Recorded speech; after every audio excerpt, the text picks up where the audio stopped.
Un saludo a todos. Iniciamos un programa sobre la vida y obra de un gran nuevoleonés, el ingeniero militar y general José Silvestre Aramberri, que nos demuestra no solo un ejemplo a seguir, sino también toda una región de Nuevo León, su gente, su manera de ser, su estilo propio en que está concebida la región del sur del estado. En la altura, una foresta, un lugar para vivir, para recordar lo grande que ha sido Nuevo León a lo largo de su historia. Bienvenidos, leeremos juntos las páginas del libro de Nuevo León.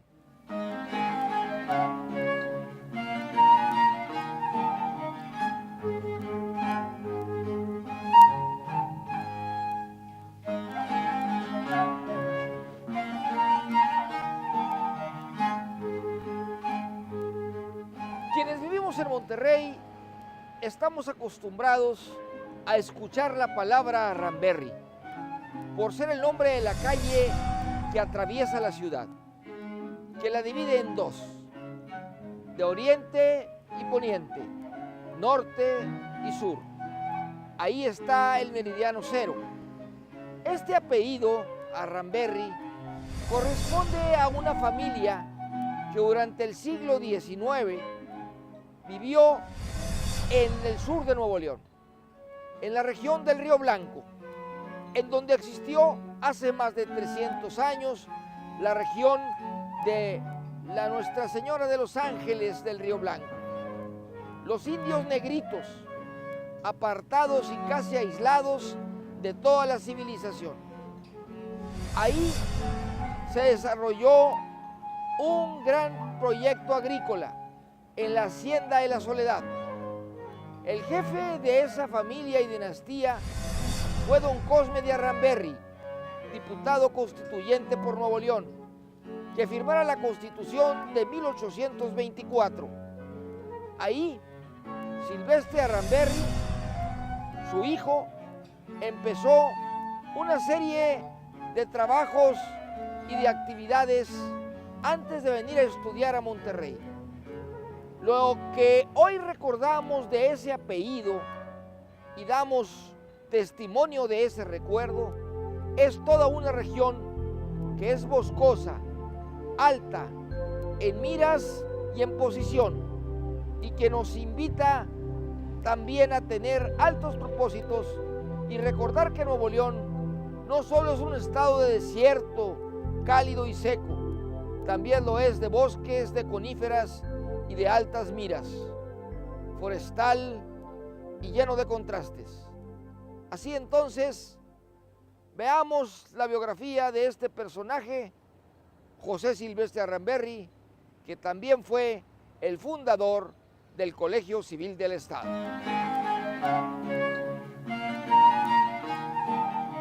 Este personaje nace en el año de 1816, en plena independencia de México, en una región poco desarrollada, en pleno bosque, en la altura, en la sierra, lo que nos demuestra los contrastes, lo diverso que es Nuevo León, no solo como ahora una gran metrópoli, sino distintas regiones que tienen distintos climas y formas distintas de ser, piel distinta, manera de expresarse muy distinto. Ahí nace Aramberri, a unos 2000 o más metros de altura, y formaría en su región posteriormente un grupo de defensa civil que conocería la historia de la victoria y de la derrota. Los famosos rifleros de Galeana, que estuvieron en la batalla del 5 de mayo y a lo largo de todas las guerras de la Revolución de Ayutla y la Reforma. Pasaron a la historia como un grupo de militares prácticamente invencibles, de una gran entrega. Pero la historia de Aranberry empieza cuando se traslada primero de la Hacienda de la Soledad a los pueblos del sur del estado a trabajar las encomiendas de su padre, quien era hacendado y que vendían sus cosechas y tenían relación con diferentes grupos de la región. Lo forman en el Seminario de Monterrey y de ahí a la Ciudad de México. A los 25 años obtiene el título de ingeniero militar. Había sido alguien que vivió el negocio familiar, la vida en su región y la vida en Monterrey. Regresa a Monterrey, aquí se casa y se desarrolla también en diferentes actividades de la vida militar.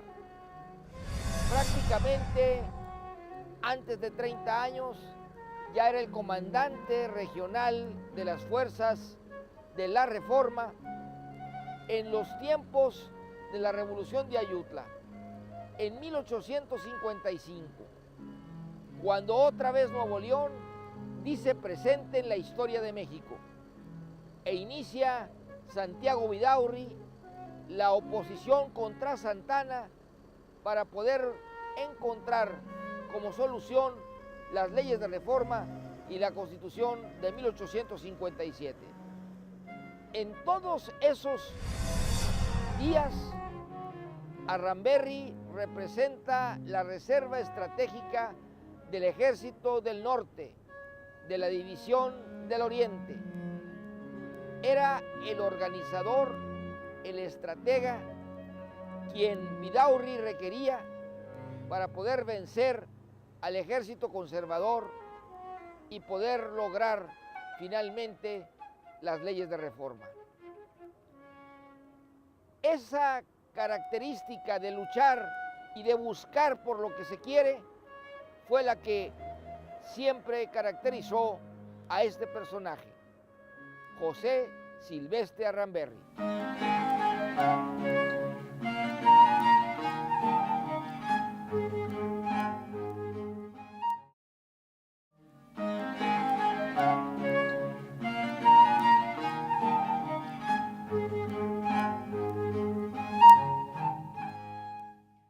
En aquellos tiempos de la Reforma se estaba peleando por diferentes cosas.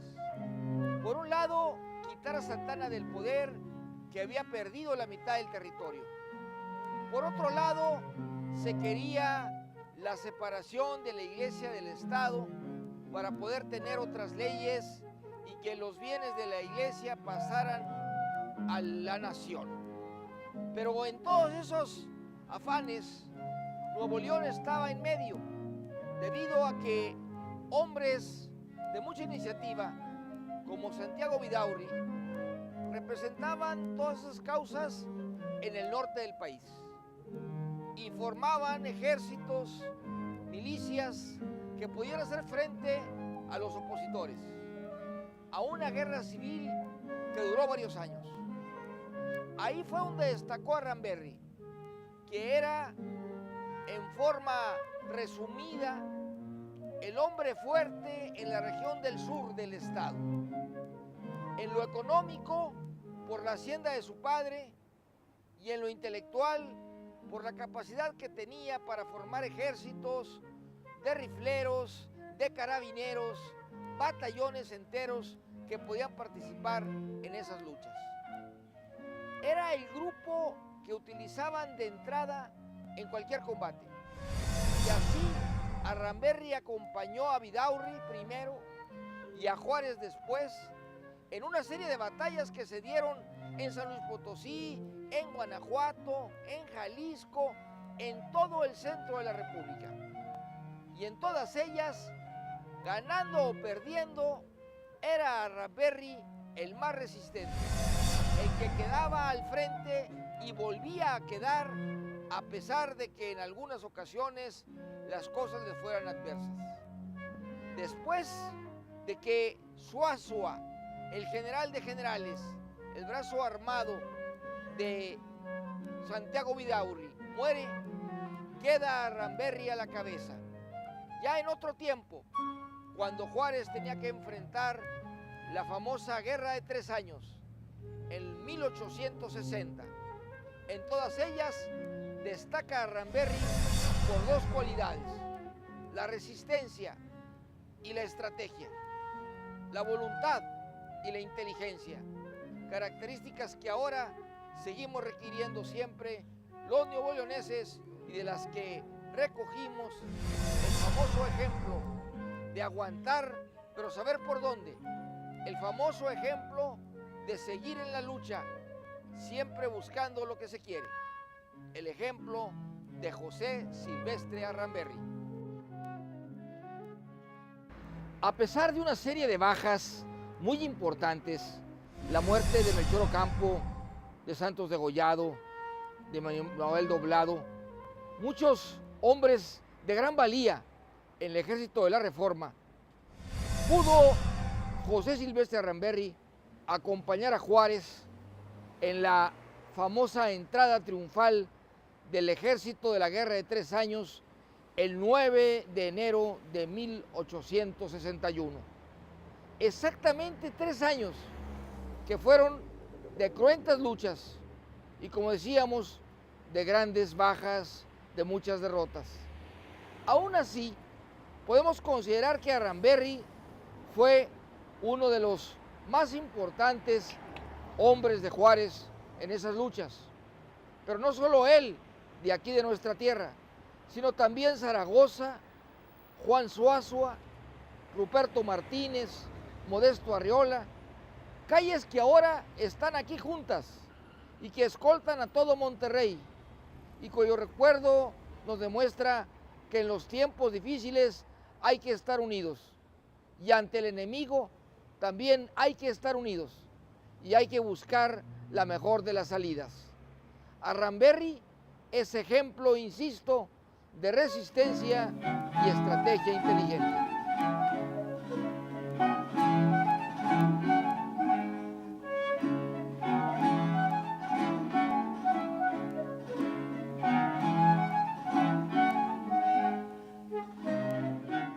Como en toda guerra y toda página de la historia, lo importante son las causas, los fines y los logros. En esta vida tan azarosa de Aramberri queda el antecedente de haber sido el gobernador de Nuevo León que firmó el decreto de creación de este Colegio Civil del Estado en diciembre del año de 1859. Lo que quiere decir que esos días de triunfos y derrotas militares hicieron que Aramberri llegara a ser gobernador en una época de guerra para poder materializar por lo que se estaba luchando, como era que las instituciones que antes eran hospitales o bienes de la iglesia pasaran a ser bienes públicos. Y así este edificio, el Colegio Civil, que desde 1938 fue la preparatoria número 1, fue el gran logro de la Guerra de la Reforma: hacer de todos, hacer como bien de la nación aquello que daba enseñanza, progreso y desarrollo al país. Así, en la lista de los gobernadores de Nuevo León está José Silvestre Aramberri. Lo fue solo por 2 meses 10 días, tiempo suficiente para hacer posible que se materializara la idea: separar la iglesia del Estado, lograr que los bienes públicos, que los que importan para el desarrollo de los pueblos, sean disfrutados y aprovechados por todos los mexicanos. San Juan de Letrán, de siempre, de todos los días, de toda la gente. San Juan de Letrán, de prisa. Esta es la imagen que tenemos todos de la calle de Aramberri, parodiando al escritor y compositor de música Sergio Esquivel, Es la calle de Arramberri, la calle de todos los días, de toda la gente, la calle de siempre, en la que damos vuelta y llegamos a tiempo a una cita, a una compra, a un lugar. Esta calle tan entrañable para los regiomontanos nos recuerda también lo diverso que es el estado, de regiones fronterizas, metropolitanas y también serranas. Arramberri, por calles como esta, será siempre la forma de recordar al sur y de recordar a las ciudades que vienen y van, que van y vienen y que están llenas de cosas que hacemos los regiomontanos. Trabajo, faenas diarias, logros para vivir mejor. Esto es Arramberri, los panteones, las florerías, la iglesia del Perpetuo Socorro, la calle que nos lleva a la escuela Fernández de Lizardi, la calle de Arramberri, de siempre, de todos los días, de toda la gente. San Juan de letra de prisa de todos los días, de toda la gente. Este personaje tan nuestro muere a los 58 años de manera insólita, inesperada. Acostumbrado siempre a andar en batalla, termina su vida en su propia casa, en una etapa de retiro en la Hacienda El Canelo, en el sur del estado. En enero de 1864, en el mismo año que Juárez vendría a Monterrey, muere de una enfermedad digestiva y termina así la vida de un hombre que luchó por muchos años por su patria y que terminó finalmente como un héroe que logró muchas cosas y que pudo darnos ese ejemplo de entrega, de heroísmo y de mexicanidad.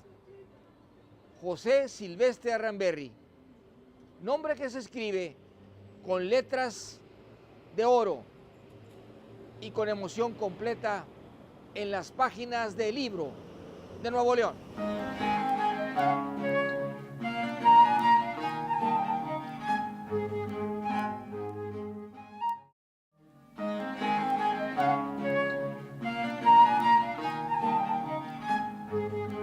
Esta es la casa donde se cometió ese crimen en 1933, un 5 de abril, y que le dio título, cuya historia le dio título a una obra que se escribió en mayo de ese mismo año, novelada por Eusebio de la Cueva, una novelita breve, para hablar de los acontecimientos en ese momento recientemente ocurridos.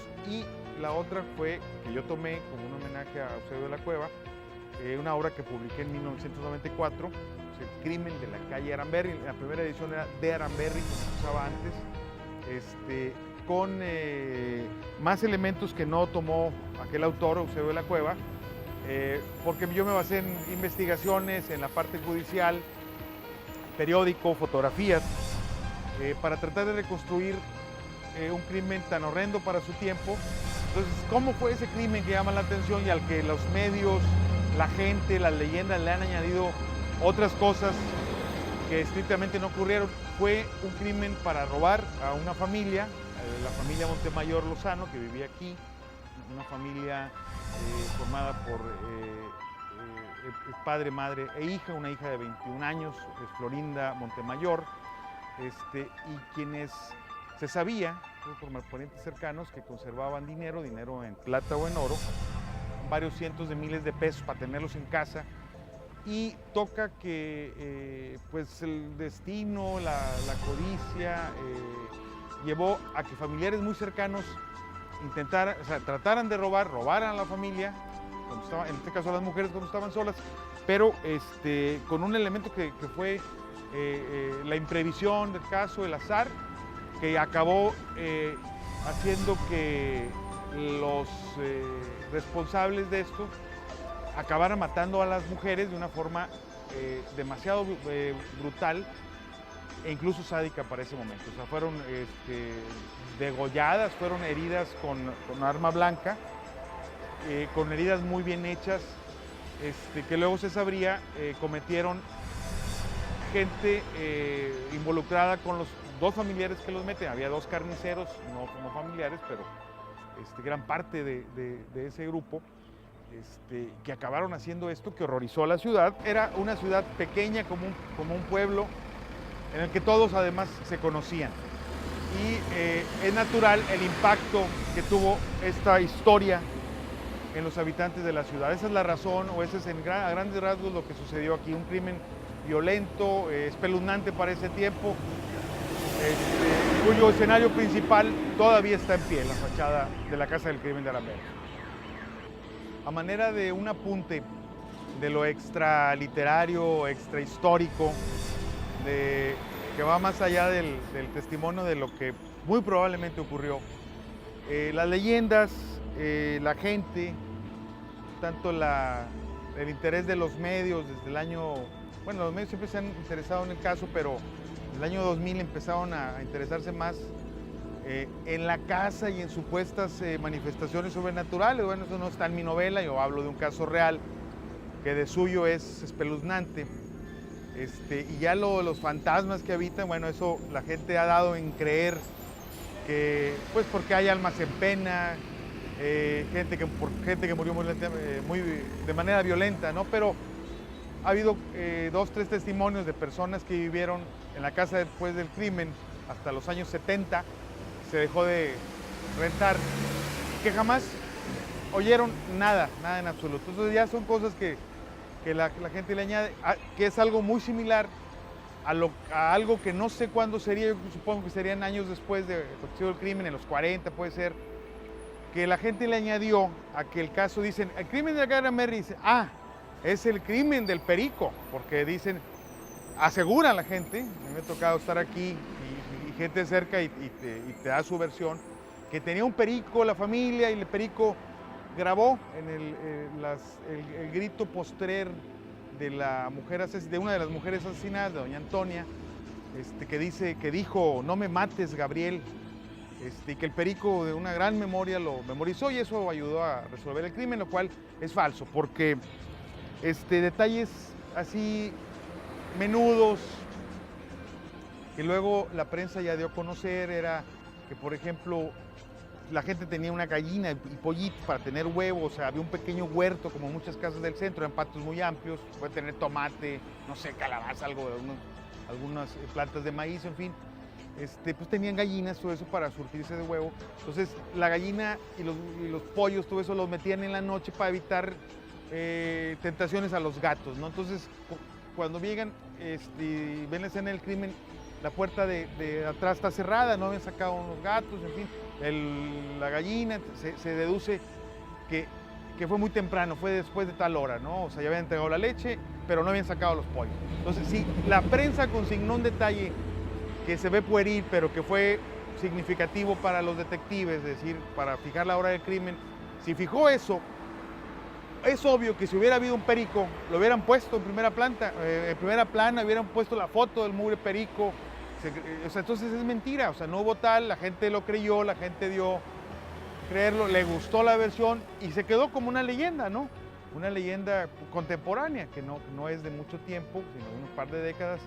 Pero bueno, la gente cree en eso. Yo en mi novela como no había esos elementos, ni lo metí. Y yo rogaba cuando estaba investigando que no fuera cierto, porque no deja de sonar como pues un chiste de humor negro, pero un chiste a fin de cuentas, ¿no? Este era el apunte que ha acompañado a la historia del crimen, ya en calidad de leyenda, aparte de los aparecidos que la gente le endilga a esta casa, ¿no?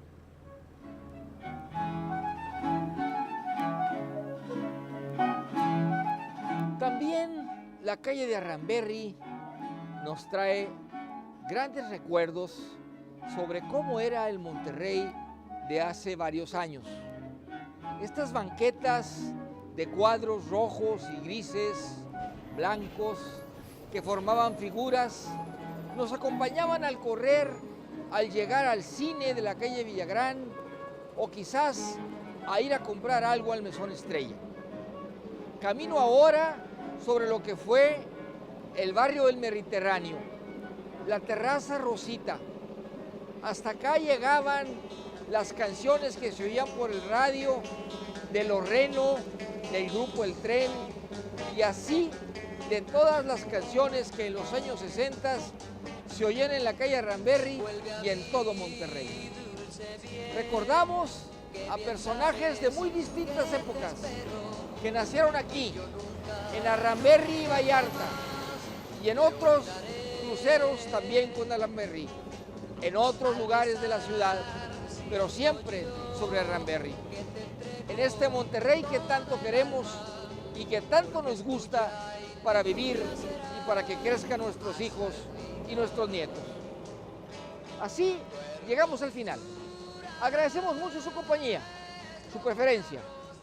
En la producción, Pati Acosta, Alberto Hidrogo en la cámara, Mario Treviño y Everardo Alviso en la postproducción.